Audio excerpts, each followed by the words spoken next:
Put down your baby and pick up a beer. Dad Jokes is back with a brand new episode.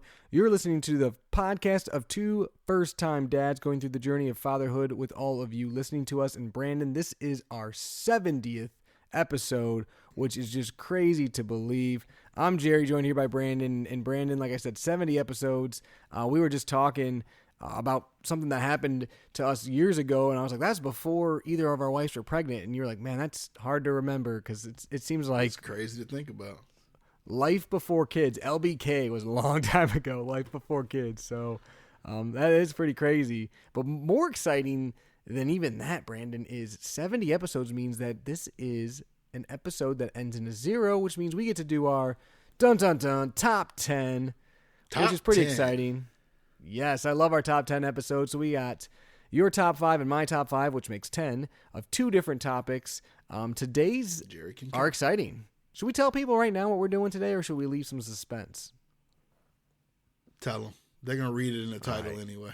That's true. It's probably going to be in the title. Basically, what we're going to do today is we're going to do my top 5 and Brandon's top 5 of board games we'd like to teach our kids, and top 5 non-board games that we would like to teach our kids. So that's going to be exciting. We both grew up playing a lot of games, so I'm excited to hear your list and to share mine. The one caveat I will throw out there was we said no sports. So we can't say, hey, I'm excited to teach Peyton how to play baseball because, I mean, I just have all sports on my list, and you probably would too. So we didn't put any sports. So if you're listening and you're going through the list and you're like, why wouldn't you put this? That's why. So no worries there. But before we get into all that, Brandon. In a slight way. Oh, did you cheat? We'll see. Well, I'm expecting. I kind of cheated on one too, so we'll get into that. But it is and it isn't. The name of the podcast, Brandon, is Dad Jokes for a reason. You said before we got on that you had a rated R dad joke, and I kind of have a rated R dad joke today too. Oh. So you want to go first or second? I'm gonna go first, just in case you got the same one and you got to scramble. Yeah, well, I do have a backup. It's a PG one. So. Yeah, if the kids are listening with you, they're not going to understand what we're talking about necessarily, but you don't have to explain it. So, Jerry, what does the sign on an out-of-business brothel say? Oh, gosh, I don't know. What does the sign on an out-of-business brothel say? Beat it. We're closed. I like it. That's good. I have not. He rolled his eyes. He rolled his eyes for everyone. Shout out to Reddit. Reddit helped out. That's a good one. That is a good one. So, all right, mine is probably PG-13, maybe R, but we'll get to that at the end of the episode. But before, what would you have qualified mine as? Is it R or PG-13? You could probably get away with PG-13, but I think that it just depends on who picked up on it or not, right? So yeah, I liked it though. It was Hopefully good. Nolan wasn't listening. Exactly. What else has been going on, Brandon? What have you guys been up to this last week or so? So Bryce finally got over his sickness, and right around the same time he passed it along to me, though Kelsey won't let me take credit for that. I mean, he's been good overall. He's been energetic. Still waking up randomly once a night. It seems like once or twice a week. But at this point, we'll take that compared to the last 3 weeks that we've had. He does this really cute thing at night now. It's like our thing at night. So if Kelsey's putting him down for bedtime, then as we kind of all put him down together, like get him ready for bed, brush his teeth. We do that together, and then whoever's putting him down will like get him ready and read him a story and all that as the other parents leaving the room. It's kind of our process. But he's all for the last month or so. He's always said like kind of bye dad faintly. Well, that's become like a thing. He says like loud when I'm leaving. Like he just says in cute little voice, bye dad. But well, like it's become like a ritual that he says it to me like 3 times as I'm walking out the room, which has become super cute. Super talkative. He's like, I feel like you've probably already see this, but I feel like he's had like 2 or 3 different stages of like his own personal language. Like he always like kind of talk to himself a little bit, but it'd be little small little babbles. I mean, he's full on like singing and babbling and and it seems like it changed like to a different style of how he talks to himself, which is super interesting because he's mimicking us more. He's doing more 2 and 3 word like mimics, able to say phrases, but even when he's talking to himself, he absolutely knows what he's talking about when he's talking to himself. He's getting through to himself loud and clear. He just hasn't figured out how to make the rest of the world understand it. But I mean, overall, it's been super fun. This is, I'm gonna say this probably every week, but this is like the best stage that we've been at so far. Yeah, no, it's definitely, it is fun when they start talking to themselves, because they'll like, I don't know if Bryce does this, but Peyton will like be talking to herself and then almost like she doesn't know you're there. And then I'll kind of be like, what are you saying? Or say something to her, like joking around. And then she almost like gets louder, like she's explaining it to you, like, just like get a higher pitched voice. They fully like, explain it. Yeah, exactly. Yeah, exactly. And they're like, and then you're like, what? And they're like, and you're like, okay, yeah. All right. That makes perfect sense. But yeah, no, we've had kind of an interesting week. At first it was a good week because we had a lot of family in town. I had, my sister in from Texas, my brother in from Seattle. So they got to spend some time with Peyton at my niece's birthday party. So there's a lot of family. She was around a lot of people, which was fun. She did pretty good with them all. She was even playing with my one nephew pretty well. So that was a lot of fun. She's kind of been in a weird stage lately. I don't know if it's teething or the leap or what, but she's been kind of crankier and clingier for the last few weeks, and that's definitely continued. She has good and bad moments, but she definitely has some cranky moments and doesn't want to be away from mom for too long. Definitely full-blown temper tantrums now when she doesn't get what she wants, like throwing herself on the floor, flipping over, and it's for a purpose. Like she wants something and you're not giving it to her. So that's super fun. Walking is still an experience, Brandon. It's funny because she started walking, she took steps at the beginning of the year. It was January 1st, actually. And then she's been walking. And the last time I think on the podcast, I was talking about how she's taken 20 steps, 20 steps, and seems to be doing it more. And then everyone keeps saying, oh, now you're in for it. Now she's going to just do it all the time. Nope. Still loves to walk on her knees and just walks when she wants to, just randomly. She will. Like the other day, she probably walked 30 steps, but then the rest of the day wouldn't take one step. Like it's just, again, there's no rhyme or reason to it. She does it when she wants to. She can do it 100%. She just prefers to walk on her knees or crawl or get around some other way. She walks on her knees everywhere. It's crazy. Like I think that she thinks the big thing is knowing that she can do it. So your mind can kind of be at ease. That's true. So that's been an experience, which is funny. Sometimes it goes in stages. Like she won't do it at all, and then all of a sudden she does it a ton. So I mean, she just tends to like to walk more in our basement too, which is a little bit lower carpet, and so I don't know if that has anything to do with it, but she likes to walk in the basement for sure. We had a little bit of an interesting. Because you mentioned the tantrums, and I didn't bring this up, but I forgot about it. Bryce has been super annoying with it. How have you guys been dealing with it? Because for us right now, it's not really much to like. I feel like that we can do, but we've been kind of letting it run its course and try to correct it in real time. But I be wanting to go upside that kid's head sometimes. Well, that's kind of the hard part is. So she's been doing it the last couple of days. Like, for example, the one day I gave her some milk in a sippy cup, and then I was making something to eat really quick, and she wanted my food. And I'm like, no, I'm going to get you some food after this. You got some milk there. You ate not too long ago. You're fine. And she wasn't having that. So she's throwing herself, crying or whatever. And Macy's like, just, take care of her. And I'm like, no, I'm not going to give in to this horrible behavior, because then if I just do it, she's going to do this every time. That's what I'm thinking in my head. Maybe I'm wrong. I'm just, I'm like, I completely agree with you for the record. I'm like, I'm not doing this. So she's screaming bloody murder, like the world's ending. And I'm just eating my food. I'm like, she's going to deal with it. When I'm done, or if she calms down, then maybe I'll do something.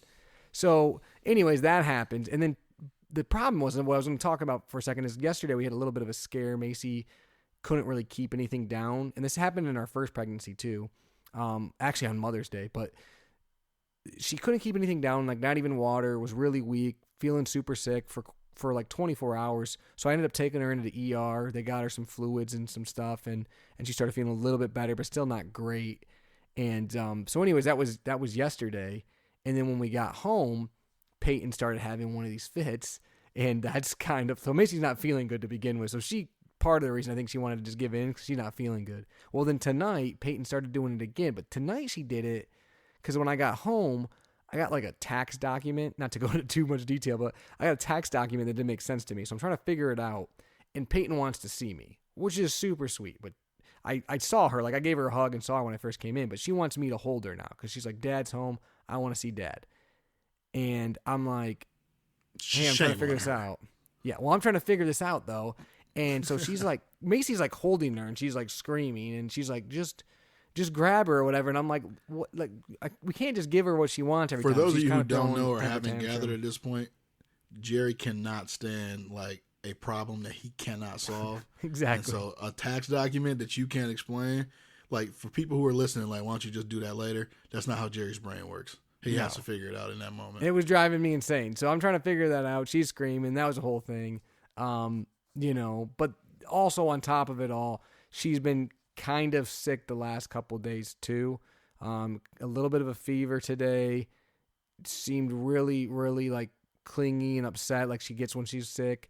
And I think she's having stomach issues too. Like she couldn't like go to the bathroom, but she was like straining. So I don't know if that contributed to it or is part of the sickness. So, she's got a lot going on, but that definitely, the temper tantrums have been a lot. So, but on the positive side, a lot of things you mentioned with Bryce, she's kind of done. She's responding to things better. She like definitely understands more. Like when you ask her questions, and try to get her to like say yes or no, pointing at things, wanting things. Like it's easier to communicate with her now than it ever has been. It keeps progressing pretty quickly. So. And she wants to mimic you, but also wants to figure out how to do things, which is cool.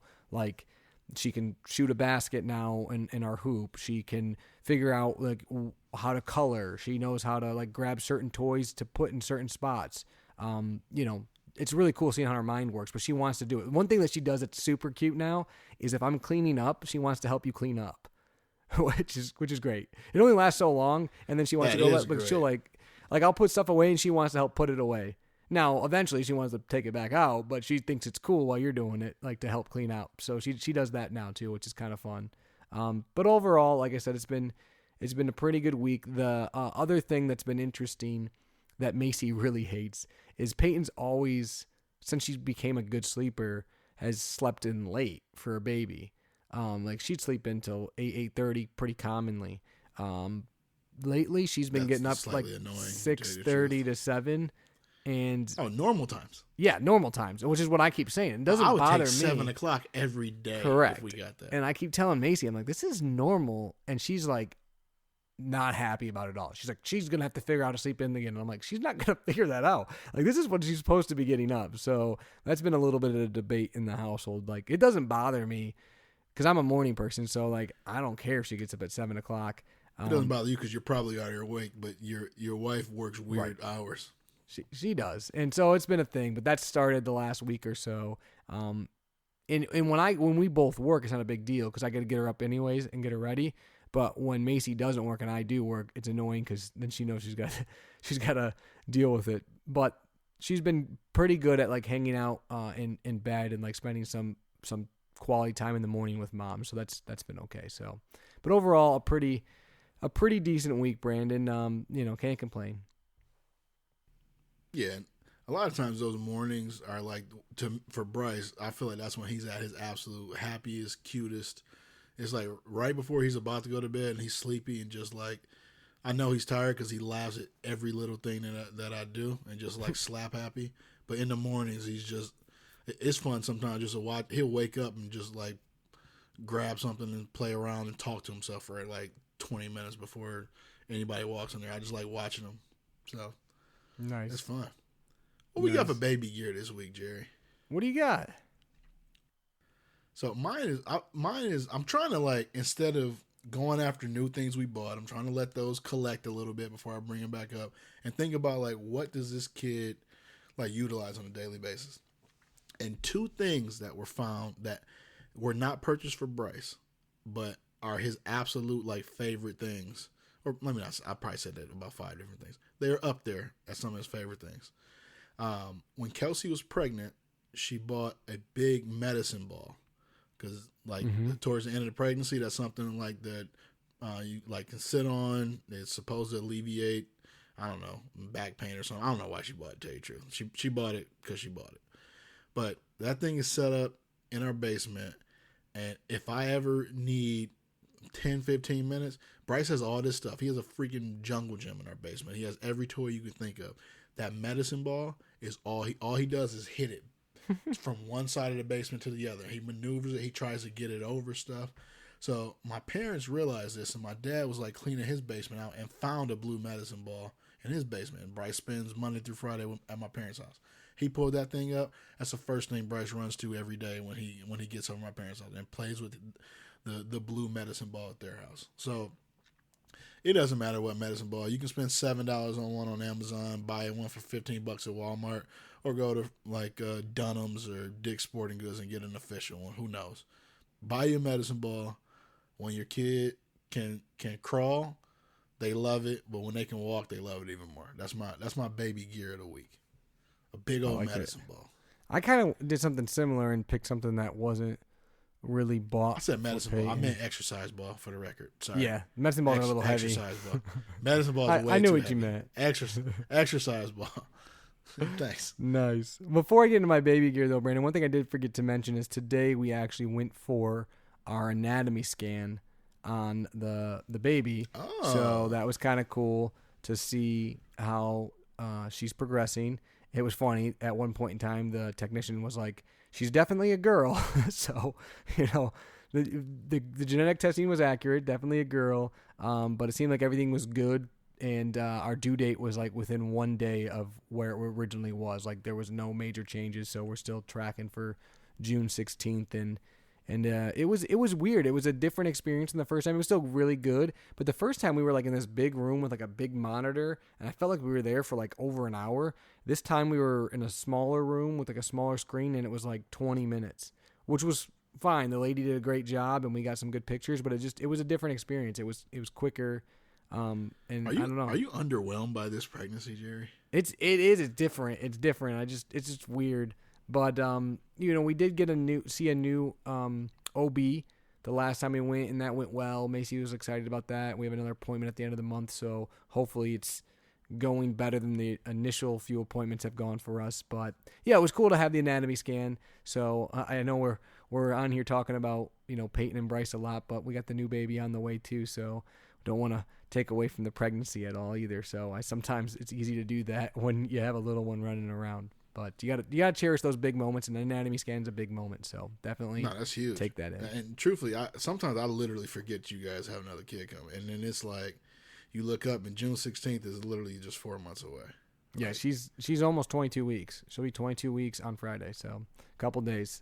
But my piece of baby gear, Brandon, is actually not baby gear at all. It's not even related to babies, but I'm going to throw it out there because I feel like this is helpful for parents. Baby gear, not baby gear. Correct. Not for babies, not even gear. Correct. It's just it's a book. Nope. Chapter this is book. what it is.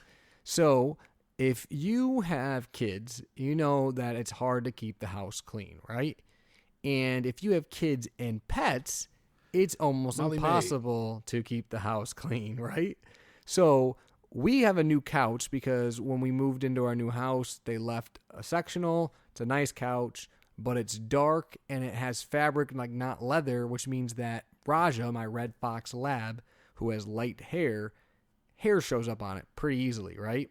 So I'm like, we need to find something to clean this hair because it's driving me nuts and I don't have the time to vacuum it 24/7. So I went on to Amazon, trusty old Amazon, and found the How many reviews does this thing have? 132,000, Brandon. 132,000. It is a 4.7. So not bad. Minimum score for Jerry is at least above a 4.5 and has to have 7.4 million reviews. Yeah, that's exactly. the only way he'll buy something. But it is the Chom Chom pet hair remover. It's kind of like a brush that you move back and forth, and it takes off the hair. And it works well. We basically, long story short, we got it. It works fairly well. Our couch looks 10 times better. It doesn't take a lot of time. and I can't complain. It's got a ton of reviews. It's like I think I got it for like $24, which isn't cheap, but for what it does, I'll take it because the vacuuming of the couch doesn't seem to work that well for me, and it takes forever. This is much quicker and is good. Although Peyton does seem to want to grab the brush at all times if I have it nearby. What's cool about it is you kind of roll it back and forth, and then there's like a tray that you open, and then like you can pull the hair out. So you don't have to like wash it or do anything with it. And for those trying to picture this, it's a lint roller for your couch. It's a big old but it's lint not roller. sticky though. That's the weird thing. I don't even know how. I don't really understand how it works, but it works. Okay. So Jerry disagrees with a lint roller, but if you look it up looks on like Amazon, it, kind of. the exact same thing. I'm looking at the listing with the 132,000 ratings. Literally in the title, they describe it as a lint roller.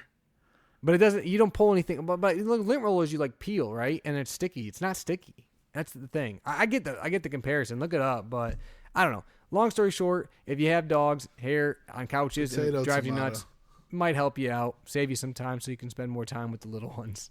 That's my baby gear that has nothing to do with babies this week, Brandon. That actually does. It buys you time. We had or have a big version of this that we used to use before we got a different vacuum cleaner that makes it a lot easier too. So that but yeah, I'm gonna call it the Chomp Chomp Big Lint Roller just Big to lint drive roller. you crazy. All right, Brandon. Well, let's get into our top 10s. I'm excited for today's episode. I grew up playing lots of games. I think you did as well. So you put me on one of the games that I have on my list though. Let's for later in go. life. So we're gonna start with board games, and by board games, Brandon's gonna laugh at me, but I literally looked at him and said, "Hey, your board games have to have an actual board." Meaning, sometimes people count board games. Like, for example, you could say Uno is a board game. No, it's not a board game. That's a game, not a board game. So our board games have to have a board. I'm gonna drive you a little bit crazy. Oh gosh, he's gonna break my only rule. So we're gonna do board games. Brandon, did you rank yours 1 to 5?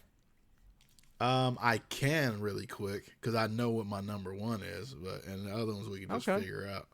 Well, I'll start us off then with number 5. I kind of ranked them, but I can definitely do it before we get them out here. But my number 5 is a game that I think is decently popular, but I really don't know. But I used to play with my mom a lot growing up, and she still has this game, and we'll play it from time to time, and it's kind of fun. And it's a little bit different. I don't see or hear about it that much. I'm anxious to see if you've ever heard of it, but it's a game. It's called Sequence. Did you ever play the game Sequence, Brandon? I've heard of that. Don't think I've ever played it.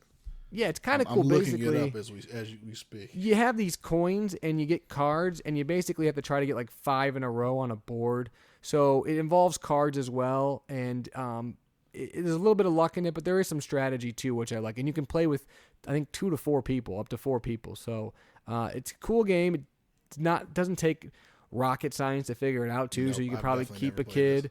You can probably teach our kids. Probably, I would guess maybe like 6, 7 years old. They could probably start to learn it. So nothing crazy, but it's a fun game. And like I said, I like it because it's a little bit different, and I don't know, a little bit of a niche game that you can teach your kids that's not just the generic ones that you see everywhere. So that's my number 5, Brandon. What about you? So number 5 for me, it's a tried and true classic. And some may wonder why I didn't go chess, but I went checkers. So checkers is my number 5. And it just, when I think about, so growing up, we spent a lot of time at Cracker Barrel. Actually, I'm pretty sure I learned how to play checkers at Cracker Barrel. I love We Cracker go there Barrel. for like Saturday or Sunday morning breakfast or Apple after church pancakes. because there was a Cracker Barrel. But every Cracker Barrel I've ever went to had a checkers. I don't know if they still do. I haven't been there after COVID, but this seems like one of those things. I bet you that's a COVID casualty. I don't know for sure, but I don't know. That'd be a shame if But it is. either way, I bet. Whatever. Who cares? But I mean, checkers is one of those games that one of the early games that like my mom and dad taught me how to play. Rules are simple, but it can also vary depending on who you talk to. Like when you king the person, can the king move like diagonally all across the board? Can you only just jump a couple spots at a time? Like how does that work? What are your definitions? You can cause fights with that. But It's the tried and true classic. Everybody needs to know how to play checkers before you learn how to play chess. And it's something I really feel like I can teach Bryce at like 4 or 5 years old just to get the basics of the game now. Well, Brandon, I do like checkers, but as you know, one of my favorite sayings of all time is, I'm playing chess, not checkers. And that is why chess is my number 4, because I figured you had that on there. I actually, anyone who knows me knows I love chess. And the weird thing is I don't play very often, but I'm fascinated by the idea of chess. I like chess boards. I think different chess boards are super cool. I even got into like playing like speed chess on like my phone for a little bit with my brother and stuff like that. I really enjoy chess. I think it makes your mind work, which is fun. It's a complex game. Oh, I don't think I'm that good either, but it's fun to play. Like I'm not gonna sit here and tell you I'm great at chess. I feel like I can hold my own against people that don't play very often, but yeah, I don't know. It's exciting. And I also like the idea of that. Yeah, if you get older, you can eventually hopefully get better if you have more time and stuff like that. I don't know. I feel like as I get older, I'm going to definitely have a chessboard in the house, and I'd love to teach Peyton how to play chess and all my kids how to play chess. So I'm excited to teach them how to play chess. There's actually a Bluey episode about Bluey's dad teaching them how to play chess. It's hilarious. So another reason why it'll be fun to teach them how to play chess. Basically, the long story short is the kids are too young to learn, and they turn it into a totally ridiculous game, and the dad's mad. So that's probably what will happen. But chess is definitely my number 4, Brandon. Why do I feel like you've seen literally every episode of Bluey? I don't think I have, but a lot of them, like, it'll play in the background sometimes. I won't even realize it's in the background, so I'll see, like, a couple. Like, today, I was home, and it was in the background, probably 5 or 6 episodes played, but we weren't watching TV. We were doing other things, but I could hear stuff, so sometimes, like, but I have seen the chess episodes. There's 6-7 minute episodes, so. Correct. So what's your number 4? Number 4 for me, and this is where, I mean, your definition of a board, I think this qualifies, but it's Battleship. It's the classic. That counts. Turn up. So it's the classic good pick 1v1. You're staring at the person across from you. It's teaching you intestinal fortitude. It's teaching you how to look with a straight face at the other person and kind of gauge where you may be close or maybe not. I don't know. I love it. It's like the first like mano-a-mano game that I remember playing, and I remember just murking my little brother and it's over and over again. Brandon, I made this into a sales contest. Literally. You did. This was a good sales That's how much I contest. like Battleship. So that's a great pick. I didn't even think of that. That's a great pick. Great game. I don't know if you had this. I had the electronic one that would make the noises for you. You put in the code, and it'd be like, pew, psh, and you'd hear the splash, and you'd like breathe the sigh of relief, or you'd hear like, there's no cheating with that either. Yep. Yeah. So that's a great pick. I can't complain about that. And it's fairly. I tried to, for the beginnings of my list, keep it to where I can show Bryce at an attainable age. I moved a couple to honorable mention that I'll probably throw out there. No, mine are not attainable. Mine are complex. So I think I know where you're gonna go. Where we are 1 or 2, and that's definitely it. Would be if I was counting like if he's like 10, 11, 12. But Battleship is my number 4. Number 3 for me is kind of funny because I don't even necessarily love this game, but I love what it does, and that is Monopoly. Because Monopoly actually is not that great of a game, in my opinion, but it causes some great arguments and like. I mean, it is a good game. I'm gonna say I like Monopoly, so I'm not knocking Monopoly because it's obviously my number 3. But what I love more than just the game is that it turns so heated so quick, and it's just fun to play with your family because it'll turn hilarious. People get mad out of nowhere. People are doing stuff that's just like alliances being created against family members. I don't know. It's fun. Yep. I like Monopoly. It's a good game. And the thing too about Monopoly is like you can be good, but like there is a ton of luck just with Monopoly. It's but like people want to act, but people want to act like they got some great skills. It's just I don't know. I like Monopoly. It's up there for me. There could be a little bit of strategy, and you start to know where if you play with people enough, you kind of understand tendencies. But really, what you got to do is land on stuff and buy it. Yeah, you just gotta buy. Who lands on the right, and then if they land on your stuff, then you're good. That's really what it is. Keep buying. Excuse me. For me, my number 3, and kind of keeping with some of the. This isn't straight up mano a mano, but that's how I remember playing this game or anything else. It was Guess Who. Oh, that's a good one too. From when I was around the same time your Battleship age, you learn how to describe people, and you're trying to be kind of mischievous enough, or I'm saying mischievous enough. Guess who the other person's character is. I remember having like hours of fun playing between Battleship and Guess Who. Like those games resonated with me in my childhood. Yeah, but then you guess like, are they wearing glasses? And you're like, exactly. Yep. All of a sudden, you won the game. Now like 18 of your people. I mean, it's the original guessing game, Jerry, and kids love flipping the characters, asking questions. It's a good one. I mean, it's great. That's a good one. Brandon, my number 2 is a game that I probably played more than any other game growing up. And I claim, my brother gets mad to this day, I claim to have never have lost at this game. It's probably not accurate. But like to this day, I think you're talking about. I claim to have never ever lost at this game. I love this. I have like 6 different versions of this game still in my house. So it is. It's the game I thought. Nope, it's not. It's not, because I know what game you're thinking it is. But it is Stratego. I don't know if you've ever played Stratego. It is great. And I actually know you would love this game, Brandon. For those of you who haven't played, basically there's 2 sides, and you have different values and different characters on your side that the other side can't see. They're hidden to them. You can see them. You can't see theirs. And you basically have to just capture the flag. You have to find their flag. But you can't get killed, or if you do get killed, you lose those pieces. And there's like bombs, and there's different things. It's fun. I have a Star Wars version. I have a bunch of different types. And I used to play my brother all the time. And I would just destroy him at it. And he'd get so mad. I used to play in school when it was too cold to go out for recess. We'd stay in and we'd play.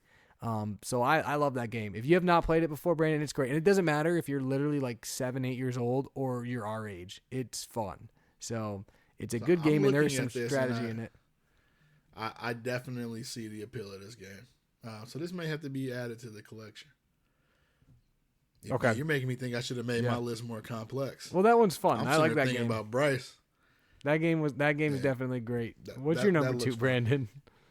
Number 2. This may be the most complex game on my list, actually, but I mean it's another classic. I remember growing up. Obviously, you and I, right before we got out of this, we just got out of a book club. Growing up, I loved reading, loved words, and Scrabble is my number 2. This was a game that, as a family, other than my number 1, this was like our number 1 like quick game. Like you can get in and out, and you can have some Scrabble matches take a little bit of time, but it's way shorter than my number 1 was. But I just remember playing this nonstop with my mom growing up, and I was really into words. I was really into books, and you learn new words. You figure out what works, what don't. It doesn't really get much better than a classic game of Scrabble, and you're learning at the same time. See, this is the first time I think I disagree with you on your list. I never liked Scrabble. Maybe I just wasn't good at it. I don't know. Never liked Scrabble. You weren't into words. You're into strategy. Yes, that's less strategy true. And just figuring out it's just a big crossword puzzle. It is. It's not horrible. But guess what it is, Jerry? It's attainable at like the age of 6 and 7. Maybe if you're playing against. Hopefully, you're not losing to 6 and 7-year-olds there, Brandon. I mean, am I really playing that hard against a 6 and 7? Oh yeah, you're playing to win. We don't train losers in this house. We don't train losers, but what you're doing, you're teaching them new words. What's that mean? That's not bad. Exactly. My number 1, Brandon. Brothel. Brothel. Exactly. My number 1, I'm sure you know my number 1, but it is the greatest game of all time. I don't care what anyone says. I'll play this game today. I'll skip work to play this game if you get the right people, and that's the game of Risk. You can't beat the game of Risk. World domination, the original, the remakes, it doesn't matter. I have the Game of Thrones version. I've had a Star Wars version. I've had like, what do they call it, like 2.0 or some futuristic version before. The original's great too. I absolutely love Risk. It's great because you can play it over days at a time. It's great because it legitimately just takes like a lot of just dedication. You can't just give up. You got to stick to your strategy. And you can come back. It's fun. And I used to play this a lot with my dad and my brother. So Risk, great times. I can just in my head picture coming downstairs and seeing the Risk board still set up on the kitchen table from nights before, and that's just a great feeling, you know. So I love Risk. I played against you before, Brandon. It's a great game. So not only did you play against me, it was a Game of Thrones version. I'm a huge Game of Thrones fan. So are you. But I had never played Risk before. Yeah. Like, ever. So, and I bit the bug. I got home, told Kelsey about it. We ordered one, which we still haven't cracked up. I think we cracked it open once. I downloaded the game on my phone and was playing like the digital version of Risk on my phone for weeks after that. Because in my head, I'm like, I'm going back over there at some point, and I'm giving Jerry the business in this game. I don't know if you noticed, but you can like play Risk online against other live users.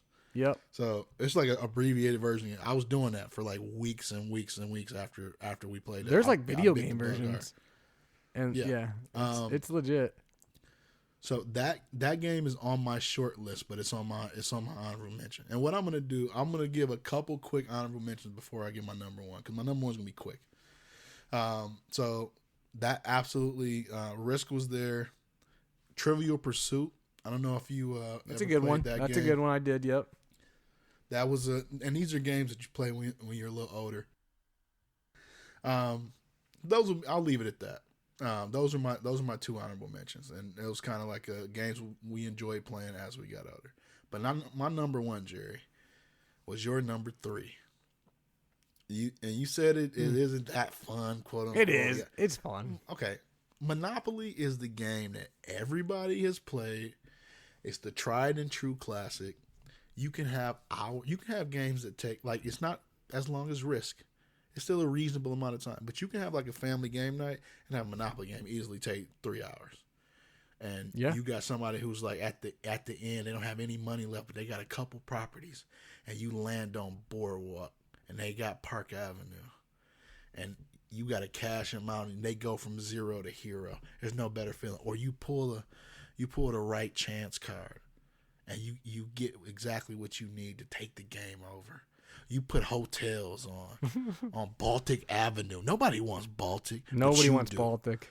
Nobody wants Baltic, but you do. And guess what? You keep getting a return because nobody wants it, but they keep. Brandon, what was I for Halloween this year? Give me that money at the store. What was I for Halloween? What's his name? Moneybags, Pennyworth, or whatever. Yeah, I was Mr. Monopoly. Whatever that dude is. We're not knocking Monopoly. I was literally a Monopoly man for Christmas. It's a good pick, and also it was a great Halloween having the whole theme for Monopoly. That was fun. But it's also a game that pretty early on, even if a kid's watching adults play, you get into the type of they like it. They don't understand it, but they like it. It's easy to understand, and you can teach them to be responsible with money. My parents are into real estate.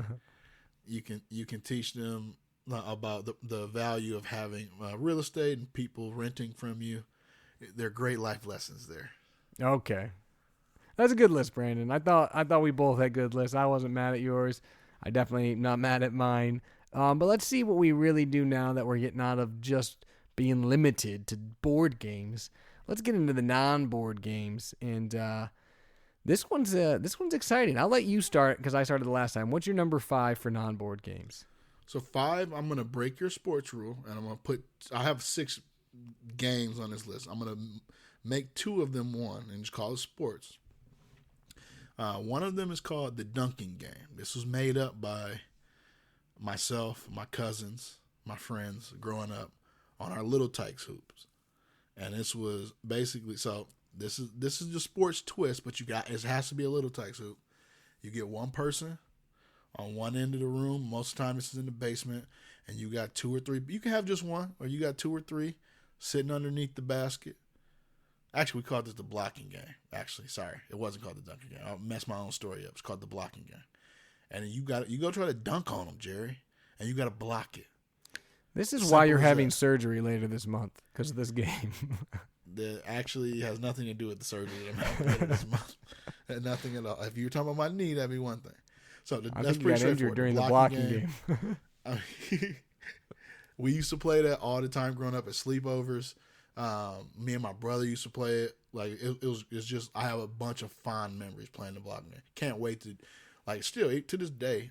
Bryce on his little type hoop will get so excited about just going over there and dunking the basket. Every chance I get, as soon as he gets close to dunking it, I toss the ball across the room. Looks at me like I'm crazy. Throw it. Get it out of here. Go get it. Try again. Next part of the sports list. So this is my number 5 still. We called it pom-pom growing up. Other people call it something that starts with smear. But that game where you grab the football and it's a bunch of people. So we used to play this. This isn't just we're in Michigan. You can't necessarily play this in the winter all the time, especially when you're a little kid. But we played in our basements, and you go from one side to the other, and you tackling, and you go up to 7. Yeah, we used to get play 7 that. touchdowns first. So the blocking game and pom pom is what I never heard the smear one until I started hanging around with people who look like you, Jerry, later on in life. Caucasian folks. That's my number 5. I like it. You reminded me of one I don't have on my list, but one game that I absolutely loved growing up was mini sticks. We used to play that at parties. Some kids had like crazy arenas almost in their basement. You know, the little hockey sticks. Is this like hockey? It's a little mini hockey sticks, but you like had like a mini, and like it got physical though. You're like hitting and like pushing and, you know, trying to score. I mean, that was fun. That was a lot of fun. I remember going to a birthday party when I was like 5, and that's what we were playing all night. So that was a good Black time. people don't play hockey, Jerry. Sorry. Okay. Shout out to Jerome McGinley. I think there might be more than just Jerome McGinley in the league now, but PK Subban. Don't worry, it's a newsletter that goes out. There you go. I got all of them on there. There you go. Popeye Jones' son. Number 5 on my list is a game that at my dad and my stepmom always throw holiday parties during the summer for like 4th of July, Memorial Day, Labor Day. And they always end with a bunch of people who stay and play card games.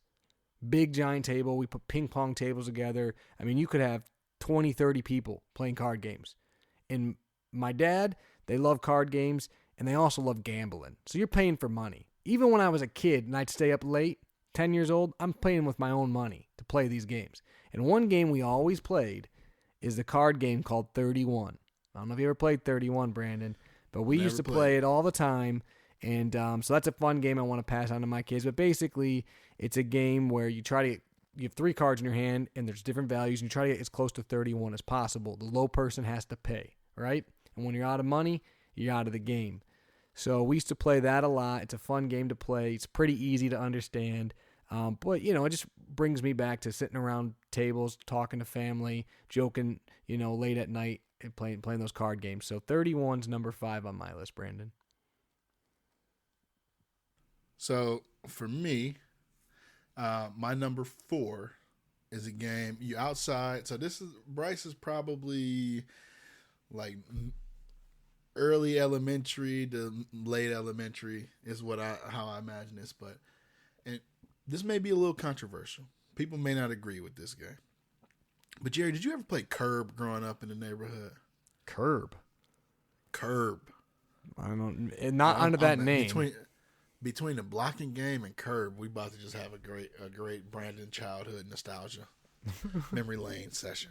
So Curb is when you stand on one side. So I got my neighbor across the street, right? Both of us have and if I stand in my yard, he stands in his yard. There's a curb in front of us, and the goal is to throw the basketball to his curb and hit the curb. If you hit the curb, you get a certain amount of points, right? And you're going to a certain amount of points. So call it 10. Say you get 1 point for hitting the curb. You're going to 10. If a car is coming down the street and you throw it over the car and hit the curb, you get 3 points. How many people stop? Yeah. Bro, everybody played curb growing up, so they didn't stop because they knew what you was playing. Don't hit the car. Throw it over the car. But you can't throw it before I hit a car with a soccer ball before. He stopped. I ain't never hit a car.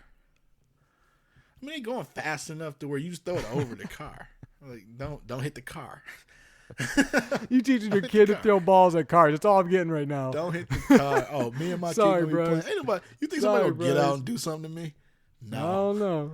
I like it We though. gotta make sure that Bryce Curb. is of an age. No, I that never played that. He can get. I never played that, Brandon. ball over the car.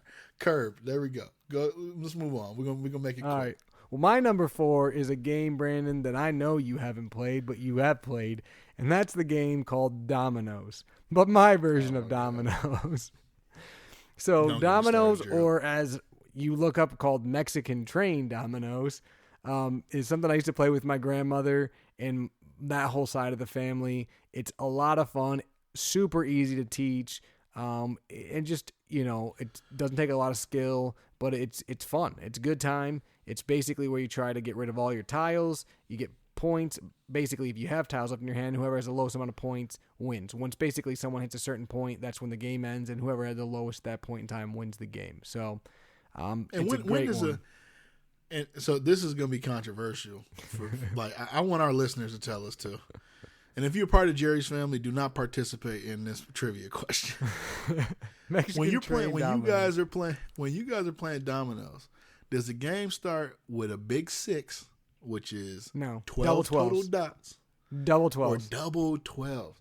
Double So 12s. It's Jerry happen to and be I got red into a because no. they're different colors Big based 6. on how many dots are on the. We got on the into a die. knockdown, drag out argument like 3 or 4 years ago about dominoes, and the fact I did not realize that people played dominoes that had any figures that went over a big 6. Big 6 is, I've never seen a thing of dominoes that went over that. But we've already talked about dominoes. That's my number 3. You have to play with big 6. You're not playing with big 12 or whatever. This isn't a football conference. This is a game that we play around the table. I like it. Brandon, my number 3 is a game that I absolutely love, and they're hard to find. We actually have a couple friends that have these, but it's the arcade Bubble Boy game, the Bubble Boy hockey game that you play. That's a good That call. game's so much fun, and I remember growing up thinking it was the coolest thing ever. I've always wanted one in my house, but they're hard to find and they're expensive. But that game, again, super easy to play, but it's just a great time, and you can play for hours, and there is, contrary to what some people believe, there's definitely skill associated with this.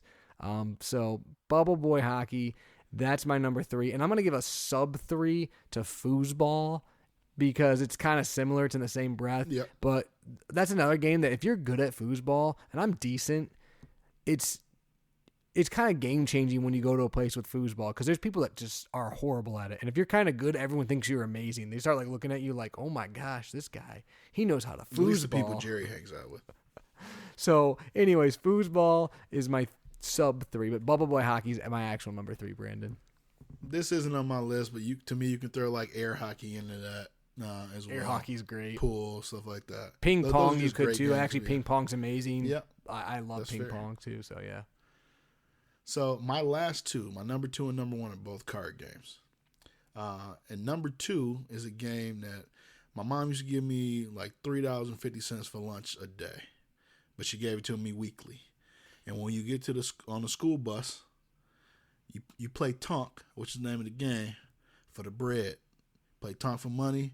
You gamble with your lunch money. Some weeks you got significantly more. Some weeks you may be bringing lunch from home and not telling your mom that you lost your lunch money that she gave you. But look up the rules. I'm not going to get into it. It's a really fun card game. You got a small amount of card in your hand. You're trying to get down to basically be the lowest or spread out. Look up the rules if you're interested in it. Go to your number 2, Jerry. So number 2 is where I kind of cheat a little bit. I don't know if I count this cheating or not, but number 2 I put as video games. I just think You definitely cheat. I mean, so if you want to get specific, I will put like Mario Kart. I think that'll be a fun one to teach my kids. Hopefully they're like into video games and stuff. That'd be kind of cool. If not, it's not a big deal. But I think everyone kind of likes Mario Kart, whether you are or not. So I do think that'll be fun. I know, for example, at work right now, we have a guy who's got a daughter who's like 11, and they love playing Mario Kart together. And I'm just like, that'd be fun, playing on like the Switch or something. So video games is something that I think will be kind of fun to teach to teach my daughters. But definitely, like I said, Mario Kart or Mario Party. I think those kind of games are fun, and you can get the whole family involved. Or if you got the Wii, same kind of thing where yes, you're playing like a virtual game, it's gonna but be you're still something making it different by fun. the time it happens. Yeah, that too. I It's mean, gonna whatever be all comes virtual out. reality, Nintendo or something. Exactly. Well, if I'd known we were going video games, I might have changed my whole list up. This is a little cheaper. I know that was a cheat. Well, that was a cheat code. I'm not gonna I'll lie. mess with you. My number one, to me, this is just a staple in any black family, and it's spades. Like if you go to what you do not want to be, I shouldn't phrase it like this, but I'm gonna do it anyway. What you don't want to be is the black person who don't know how to play spades. I'm sorry. Like you're gonna get talked about in every circle. Like you need, and not only do you need to know how to play, Bryce will know how to play right. So there are levels to this. You put me and my dad on the table at the family get together. We're not getting up. We're not getting beat. You got to know how to read your partner without it's nonverbal cues. It's betting. It's going off of what you can just kind of read. Like if they eyebrow raise slightly to the left, okay, this real. There we go. Jerry's looking at spades. Spades is not just a game. It's a way of life. It's how people greet. It's how people really. How do I at family get-togethers? If you don't know how to play spades, you're not invited. You can go home. And you don't get to leave with a to-go plate. That's great. That's how we feel about spades. I like it. Well, What's your Brandon, number then one? you're gonna like my number one because it's white people spades. It's euchre. Euchre is like you like to call it white people spades. But euchre it's kind of a northern thing, a Michigan thing. I know other states play it too, but I know it's really popular in Michigan. But euchre is just great. And if you know how to play euchre and you are with anyone who knows how to play euchre, instantly there's like camaraderie, there's conversations, it's fun. I love playing euchre with my friends, whether you're just hanging out, you're drinking, whatever it is. But euchre is a great game too, because kind of like what you're saying with spades, euchre, you can have friendships built on it. Like, yeah, this guy's my euchre partner. We know what we're doing. And then there's other guys, you're like, I'm not playing euchre with him if it's the last thing on earth. He's trash. I don't want to sit across from him and be partners with him. Yeah. You don't even want, like, you'll get it can ruin, it can ruin friendships. We were at a bachelor party and we were playing euchre, and these guys were getting into arguments because they were so mad at how they were playing, and I was loving it because I was winning. But good euchre partners are worth a lot. There's nothing worse than a bad partner in euchre or spades. It's great. There's still a person to this day who I absolutely will never play another game of spades with. Like, absolutely not. And they know who they are. They know why. It's because they trash. They are. They can be bad. And euchre's great too, because I feel like, and spades is probably the exact same way, but I feel like if people don't know how to play and they're watching people play, they're so jealous. It's great because they're like, they don't understand, because it's not something you can just pick up intuitively. A lot of times you got to like kind of have it explained to you. So they're watching you throw cards in and do it, and they're like, what do you do that for? You're like, don't worry about it. We're playing euchre right now. So it's great. And there's nothing worse than somebody who thinks they know how to play, who you figure out absolutely does not know how to play. Does not know what they're doing, and quickly you're like, yeah, you just played wrong. So that's a good list, Brandon. Night. It will. Those are both good lists, and definitely there's lots of games that we could go over that we're going to teach our kids, and I'm sure as they get older, new ones will come out. I will tell you, Brandon, I Googled like popular board games just to see if I was forgetting anything, and the top 10 were like games I had never heard of. So I don't know what's out there right now. But there were some weird games. What the heck I was looking at? Games is different. So I just went away from that. I stopped looking. I'm like, I'm not looking, because there was like the spacemen doing, like, I don't know what was going on. I'm like, what am I looking at? It was weird. You know what another game is, Brandon, that we didn't talk about that's great for young kids that we can play early? Hungry Hungry Hippos. That game is great. I'll play some Hungry Hippos right now. You can throw Jenga in there. You know, kids love to be destructive. That's true. Actually, Hungry Hippos, I don't know if I ever played that actual board game. I've only ever played that at like Chuck E. Cheese. No, it's fun. It's just like there's no talent. It's like something you can just play. Like I said, like literally when they're like 3-4 years old, you can play that. So that's a good one. So it must be the same concept. You just literally are trying to grab Rock'em Sock'em Robots. Yeah, it's just stuff like that. Jerry, I forgot about Rock'em Sock'em Robots. Rock'em Sock'em Robots is great. They got like new age ones too. Where they're like literally like that might have to be in my top 5. That's great. It's we'll a good game. Figure this out later. All right, Brandon. Well, I got a dad joke for you. PG-13/R-rated dad joke. Are you ready? Oh, this is surprising from Gerald. Let's It hear it. is. So, Brandon, I want to ask you a question. Who is Ask away. the most who is the most popular guy at the nudist colony? Oh, I think I saw this last week. Most popular guy at the nudist colony. What was that? What's the answer? The one who can carry a cup of coffee in each hand and a dozen donuts. I hadn't Yep. seen that one.